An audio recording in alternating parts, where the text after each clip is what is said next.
Kami pemuda pembela agama, pembangkit umat yang utama, bertablik memikat hati yang suci, berdalilkan Quran dan hadis. Di tanah iman disebar amal, memimpin jiwa dan akhlaknya, membasmi bid'ah agama, bergembor berkhutbah. Bersatulah, hai muslimin. Siapa yang menentang Islam, musnahlah dalil dan hujahnya. Bersatulah, hai muslimin.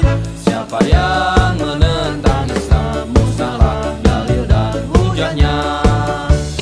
Tetapi kami curiga bahwa Polrestabes tidak mungkin membatalkan tanpa ada satu pihak yang mengajukan keberatan, dan secara praduga mungkin dari pihak yang sedang kita bahas hari ini. Nah, berarti mereka sudah berani menggagalkan acara Muda Persib Jawa Barat. Luar biasa.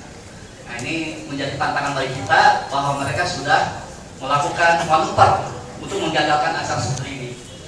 Barangkali ini dikarenakan kami pada tanggal 14 November yang lalu ketika Asyura, kami pernah menggagalkan acara mereka di Kawaluyan. Mungkin ini adalah balas dendam. Jadi satu-satu ya, nggak apa-apa. Kita nanti kalau Rakernas Syiah dilaksanakan di Bandung, kita akan gagalkan lagi. Nah, ini pertarungan tingkat hebat. Gejolak pikir kita memang agak berat, beda dengan orang Islam yang menangnya kelihatan, yang kalahnya kelihatan. Dan alhamdulillah Profesor hari ini berkenan membuka acara ini. Ini suatu kehormatan bagi kami. Jarang-jarang Ketua Umum pimpinan pusat membuka acara kami, gitu. Tetapi hari ini beliau berkenan. Oleh karena itu saya tidak akan berpanjang kalam karena memberikan kesempatan kepada beliau untuk menggambarkan apa sih itu Syiah itu. Karena saya yakin sebagian Ikhwatul Iman ada yang tidak tahu Syiah itu makhluk apa dan bagaimana gitu. Apakah Syiah sama dengan Dajjal? Wallahu alam. Nanti mungkin Profesor akan menjelaskannya. Demikian sambutannya. Kami pada intinya mewakili panitia menghaturkan beribu-ribu terima kasih, teriring doa jazakumullah khairan. Kasih roh kepada mereka yang telah pada dari kalau fawzul azim. Walaidon inna nahnu nazzalna dzikra wa inna lahu lahafizun. Para pemuda mayoritas, tapi juga sudah ada yang top kelihatannya ini. Top, tua, ompong, peot juga hadir. Alhamdulillah ingin bersama dengan kita di sini dalam rangka memelihara benda kita. Problem sekarang di Indonesia akibat dari liberalisme, pluralisme yang sudah diharapkan oleh MUI itu, kesepakatan ulama, liberalisme, pluralisme, komunisme, apalagi wassalam ala lidah adalah orang-orang setelah wafat Nabi Sallallahu Alaihi Wasallam itu murtad. Itu bahasa mereka, nggak tahu itu. Bukan hanya sekedar itu, melaknat habis-habisan. Padahal di Quran tadi jelas sekali bahwa Allah saja memuji wasabiqunal awwalun minal muhajirin wal ansor, orang-orang yang dahulu, yang awal-awal dari kaum muhajirin dan ansor, walladzina taba'ahum, dan orang-orang yang mengikuti mereka. Apa disebut? Radhiyallahu anhum wa radu'an. Allah saja menyebut radhiyallahu anhum kepada para sahabat. Mengapa? Karena mereka sudah ridha terhadap Allah sebagai Tuhannya. Bahkan disebutkan tidak cukup itu. Wa adalam jannatin tajri tahta al-anhar. Disiapkan buat mereka itu surga, di bawahnya ada sungai-sungai. Khalidina fiha, ada yang kekal di sana. Kamu bilang itu tadi. Sahabat Rasulullah. Nanti ada dalam hadis-hadis yang diterangkan oleh itu. Saya baca dalam buku-buku mereka saat ini, dan ini menurut mereka, ya, sampai dicaci maki sahabat Rasul Sallallahu Alaihi Wasallam. Kemudian istrinya Siti Aisyah dan Siti Hamzah, dua anak perempuan berhala Quraisy. Istri Nabi yang mestinya dibaca radhiyallahu anha dianggap dua anak perempuan berhala, artinya menghina terhadap Rasulullah. Tidak bisa memilih seorang istri calon ahli surga yang salihah, kan begitu. Padahal dalam hadis jelas Siti Aisyah akan menyertai Rasul di sana, itu salah satunya. Ini dihina habis-habisan, menghina Rasul Sallallahu Alaihi Wasallam. Itu yang ada di buku mereka. Dan bicara Syiah bukan bicara yang sedikit, banyak sekali. Kelompoknya saja lebih daripada 100 golongan. Kelompoknya itu lebih daripada 100 golongan. Karena itu pada pemuda-pemuda, apalagi yang masih aktif menulis, tolong itu ditulis buku-buku yang berkaitan dengan itu. Dan tentu saja ini penting. Saya beberapa waktu yang lalu karena ada infak dari seseorang hanya menulis 5.000 buku, dan sekarang ya hampir habis, tinggal beberapa puluh lagi. Itu pun kami akan sampaikan kepada mereka. Fala mudhillalah wa may yudlil fala hadiyalah. Asyhadu an la ilaha illallah wahdahu la syarikalah wa asyhadu anna Muhammadan abduhu wa rasuluhu, amma ba'du. Harusnya Prof. Baharun ini yang bicara lebih dahulu, beliau guru saya, tapi karena saya bicara lebih dulu, nanti beliau nanti akan kalau ada yang kurang, salah-salah dan sebagainya bisa dirumuskan. Dan juga seharusnya posisi saya hanya padahal saja dari Ustaz Amin.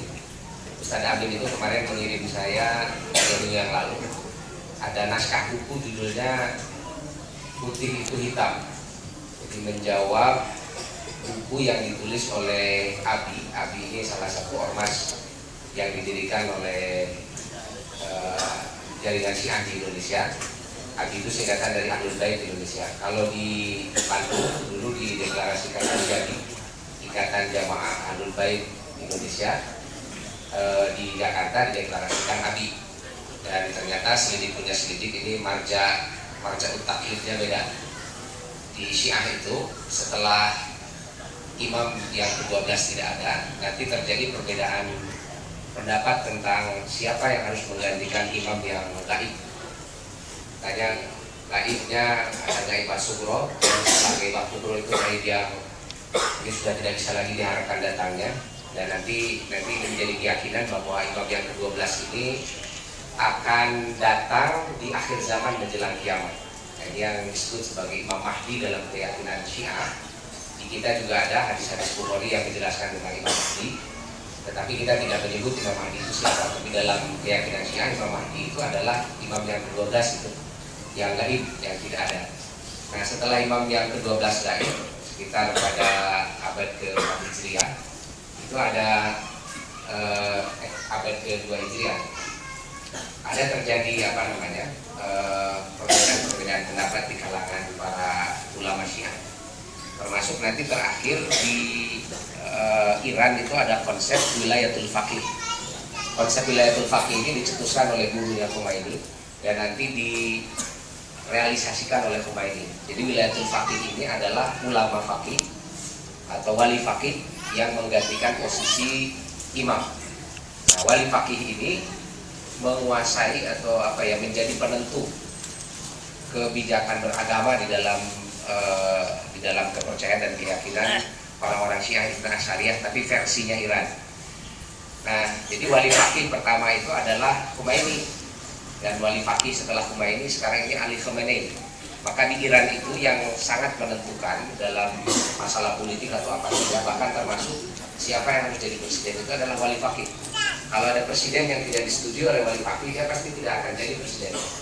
Kemarin misalnya presiden yang sangat populer Ahmadinejad, terakhir itu dia tidak disukai oleh Ali Khamenei karena barangkali sudah mulai, karena nanti si Hasan Nasrullah itu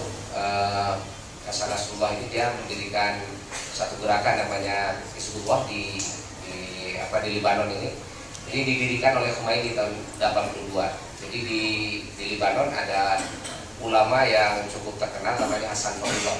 Nah, Hasan Fadullah ini salah seorang murid Humaidi yang sekarang jadi marja taklidnya salah satu kelompok Syiah di Indonesia, nah, yaitu Jalil Rahmat gitu ya. Dan kawan-kawan di Hijabi itu marja taklidnya ke Husain Fadullah ini. Nah, sementara yang Abi ini dia marja taklidnya lebih banyak ke kaum Iran. Jadi ini karena beda marja taklid, akhirnya ada dua ormas yang berbeda. Jadi ada Abi dan ada Hijabi. Nah, Abi ini kemarin beberapa, saya kira sudah lebih dari 1 tahun ke belakang, menerbitkan satu buku judulnya Buku Putih Madhab Syiah. Di dalam buku ini bahkan diberi kata pengantar oleh Profesor Quraish Shihab sebelumnya sudah menulis buku Sunni dan Syiah bergandeng tangan. Mungkinkah Sunni dan Syiah bergandeng tangan, itu judul bukunya. Tetapi kemudian isi buku itu dikritik oleh santri-santri dari pesantren Sidogiri. Pesantren Sidogiri ini salah satu pesantren NU terbesar dan tertua di Jawa Timur. Jadi ada pesantren Sidogiri ini usianya sudah lebih dari 200 tahun. Asetnya saya kira luar biasa, sudah sangat banyak. Kemarin saja dalam hitung-hitungan angka itu Sidogiri punya sekitar 2,4 triliun aset ekonominya, sehingga pesantrennya sangat mandiri dan bisa menghidupi diri sendiri. Santrinya banyak sekali, ada sekitar 17 ribuan.